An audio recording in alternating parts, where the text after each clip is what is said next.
Hey Jesse, so I had to walk so far to get here. It was a whole, I don't know, 200 feet or something around the block to get to you. Let my hair down in the meantime, because I know this is gonna be fun. But I did notice one fun thing. What is up with the rhino? Funny enough, our owners found this at a thrift shop and fell in love with it for some odd reason. Don't ask me. We actually have a cocktail called the Smirking Rhino. Oh, the Smirking Rhino. Yes, yeah.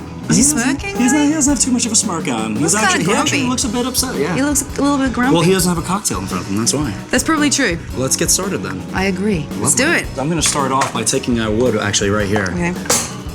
Big old Japanese butcher's knife. Start carving a couple little pieces right here. Throw it right into our smoker.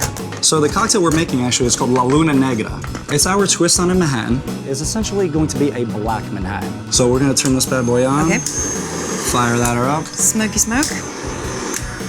I've noticed that it's becoming more trendy now, the whole smoking drinks. This is truly Why is that? blowing up. It adds a completely different complexity to a cocktail. You want to drink in a show, is that what it is? So what we're using is beautiful Amaro Cacciaro, Italian digestif. We're gonna use 1 ounce of that. Next is gonna be our WhistlePig Rye. Now this is the bee's knees. This is a Vermont rye, so every piece of rye you get is coming right from Vermont now. We're gonna use 2 ounces of that. So it's a strong one. Yeah. Also, the fact that it's 100 proof kind of gives it a nice little kick. Okay. I'm gonna add a couple ice cubes. Cool it down. We gotta dilute it a little bit. I think it's funny that you just kept that now there. I'm gonna let it accumulate. Okay. Let that sit because that's not going anywhere. Right. This is Scrappy's Bitters. This is a Seattle, Washington company. We're gonna use 1 small dash. This is Grapefruit Bitters. Adds a little bit of a citrus note to it. Keeps it a little bit balanced because of how sharp the rye is and how deep and herbal the Amaro is. Also, we're gonna hit it with a little bit of cherry bark vanilla bitters. Now this is I like from how you hold Milwaukee, it Wisconsin. between your index finger and your middle finger. Oh, it's all about flair, darling. It's a Jesse style. I like it. What you truly want to do is not over dilute. That's why we use large ice cubes. I usually like to do around 30 to 35 rotations, get it very nice and chilled, and just the perfect amount of dilution. Are you counting whilst you're talking? Always. That was 42. Oh, please. Who's counting? Who's counting?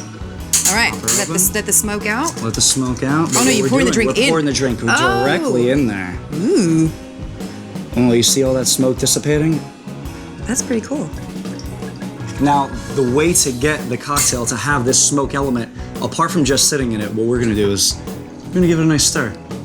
Are you just Nothing crazy. We just want the smoke to accumulate into the cocktail. Adding air will completely change the taste. Wow. Yeah. So there's a whole science to this. There absolutely is. How There's many- always a method to the madness. How many times have you tried and tested this?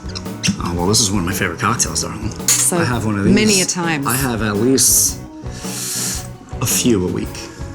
So it's a pretty classy drink. Oh, this is one of the most classic cocktails you can order. A true Manhattan. In the world. We're gonna finish it with a beautiful Luxardo cherry. This looks delightful. Now, right before you sip it, I don't know if you can see, there's small little increments. You can almost see a little bit of a cloudy surface area. That's the smoke that's just sitting right over the top. It smells like campfire. Cheers. Yummy. But it's a strong one. I'm not gonna lie on this one. This is a phenomenal after-dinner cocktail. Do you want to taste your work? Oh, Architect's I know you Honor. do. I know you didn't want to ask, but I know you do. Appreciate it. Yeah.